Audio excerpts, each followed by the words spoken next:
ان رضا خانیوں کی کتاب میں معاذ اللہ یہ تک لکھا ہوا ہے کہ قرآن کتے وغیرہ پر بھی نازل ہوتا ہے۔ جی ہاں، بات کروں گا میں ان کی کتاب سے، ان کی کتاب کے حوالے سے۔ کتاب کا ٹائٹل آپ کی اسکرین پر موجود ہے، مقیاس حنفیت، جس کے لکھنے والے مولوی محمد عمر صدیقی صاحب ہیں۔ وہ اپنی کتاب مقیاس حنفیت پیج نمبر 223 کے اندر لکھتے ہیں کہ مصنف مذکور یعنی مولانا اشرف علی تھانوی صاحب رحمۃ اللہ علیہ کو اس قرآن پر عمل کرنے کی کیا ضرورت ہے جو قرآن نبی صلی اللہ علیہ وسلم پر اترا ہے۔ میرے خیال میں ان کو اس قرآن پر عمل کرنا چاہیے جو کسی کتے وغیرہ یا کسی دیوانے پر نازل ہوا ہے۔ میرے دوستو، یہ ہیں ان رضا خانیوں کے عقیدے، ان کی بد کلامیاں، ان کی گستاخیاں۔ انہوں نے نفرت میں اس قدر یہ گر چکے ہیں کہ انہوں نے یہ تک کہہ دیا کہ معاذ اللہ قرآن کتے وغیرہ پر بھی نازل ہوا ہے۔ مجھے بتائیں کہ دیوبندی اور بریلوی یا دنیا میں کسی مسلمان، چاہے وہ کسی بھی فرقے سے تعلق رکھنے والا ہو،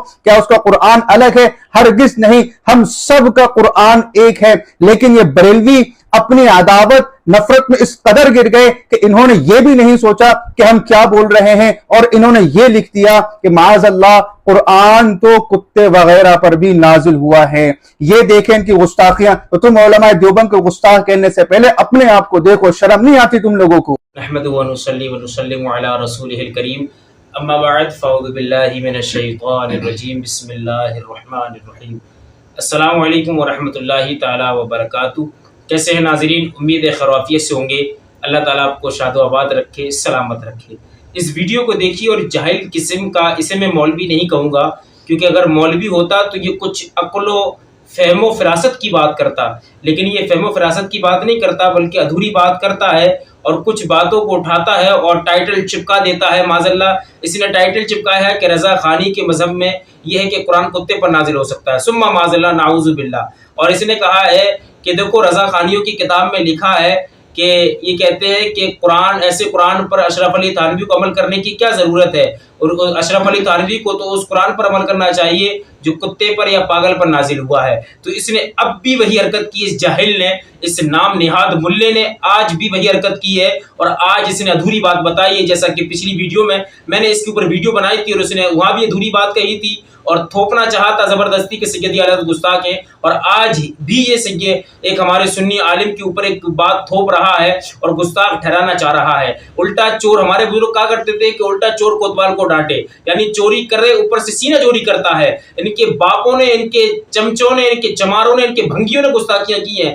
مولانا اشرف علی تھانوی کی کتاب ہے جس کا نام ہے حفظ الایمان جناب، اس کتاب میں یہ لکھتا ہے کہ ایسا علم، یعنی علم غیب تو معاذ اللہ زید، بکر، خالد، حیوان اور جمیع بہائم کو بھی ہے معاذ اللہ۔ جب یہ اس نے تحریر کی حفظ الایمان میں، مولانا اشرف علی تھانوی جو اس کا باپ ہے، جو اس کے نطفے سے پیدا ہے، یہ اس نے کتاب لکھی، تو ہمارے علماء نے اس کا جواب دیا، اور جواب بڑا پیارا جواب دیا ہے، اور اس کا جواب یہ ہے کہ اللہ کریم قرآن کریم میں ارشاد فرماتا ہے یہ وہ قرآن ہے کہ جو ہم آپ کی طرف وحی کرتے ہیں، اور یہ غیب کی خبریں ہیں اے محبوب، ہم آپ کی طرف وحی کرتے ہیں۔ تو معاذ اللہ اگر یہ مانتا ہے کہ ایسا علم غیب زید، بکر، خالد اور باہم جانوروں کو ہے، تو یہ ماننا بھی لازم آئے گا کہ قرآن معاذ اللہ ثم معاذ اللہ کہ پاگل پر اور قرآن کا نازل ہونا یہ بچے پر، زید، بکر، امر، خالد پر بھی لازم ہے۔ تو پھر ہمارے عالم دین نے زجر کرتے ہوئے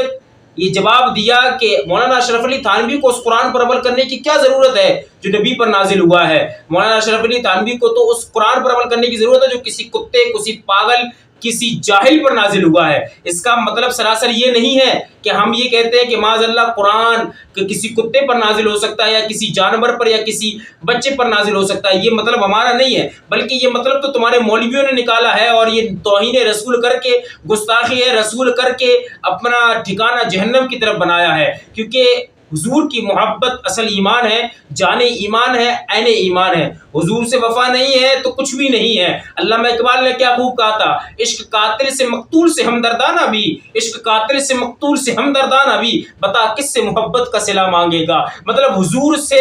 محبت کا دم بھی بھرتے ہو، حضور کا کلمہ بھی پڑھتے ہو، اور حضور کی شان میں ایسے الفاظ بھی لکھتے ہو۔ گستاخیاں ہمارے علماء نہیں کرتے، گستاخیاں تمہارے ناجائز باپ گستاخیاں کرتے ہیں، اور جب گستاخیاں کرتے ہیں تمہارے علماء جب ان کا جواب دیتے ہیں تو یہ چچوندر اور یہ کیڑے مکوڑے نکل کر آتے ہیں، کہتے ہیں تمہارے علماء نے، رضا خانیوں نے معاذ اللہ یہ ثابت کر دیا کہ قرآن کتے پر پاگل پر نازل ہو سکتا ہے۔ اس کا مطلب یہ نہیں ہے، اور ادھوری بات مت بتایا اگر جاہل، اور تو مولانا کہلانے کے لائق نہیں ہے، تو جاہل ہے، اور تجھے کبھی کسی مکتب میں بھی پڑھنے کی ضرورت ہے، تجھے ابھی تو طالب علم ہے، تو مکتب میں پڑھ اور پڑھنے کے بعد تھوڑی عقل سیکھ، عقل سیکھنے کے بعد پھر بات کو سمجھا کر۔ اس سے مطلب یہ نکلتا ہی نہیں ہے بالکل بھی کہ ہم نے یہ کہا ہے کہ قرآن پاگلوں پر، بچے پر نازل ہو سکتا ہے، بلکہ ہم نے سیدھا سیدھا اس کا جواب دیا ہے کہ اگر تم یہ کہتے ہو کہ حضور کا علم غیب ایسا ہے جیسا کہ بچوں اور جانوروں کا ہے، تو اللہ کا یہ فرمان کہاں جائے گا جو اللہ نے فرمایا تھا کہ قرآن جو یہ وہ قرآن ہے جو محبوب ہم آپ کی طرف وحی کرتے ہیں، اور یہ غیب کی خبریں جو ہم آپ کی طرف وحی کرتے ہیں۔ تو معاذ اللہ پھر اس کا ایک دوسرا پہلو یہ بھی نکل کر آئے گا کہ قرآن بچے پر بھی نازل ہو سکتا ہے، قرآن پاگل پر بھی نازل ہو سکتا ہے، قرآن جاہل پر بھی نازل ہو سکتا ہے۔ تو تمہارے مولویوں نے مطلب نکالا ہے اس کا، جب مطلب نکالا ہے تو تمہارے ہمارے علماء نے اس کا صحیح جواب دیا ہے کہ جب تمہیں قرآن کسی پاگل پر نازل ہو سکتا ہے تو تمہیں اس قرآن پر عمل کرنے کی ضرورت ہے، اس قرآن پر عمل کرنے کی ضرورت نہیں ہے جو نبی پر نازل ہوا ہے۔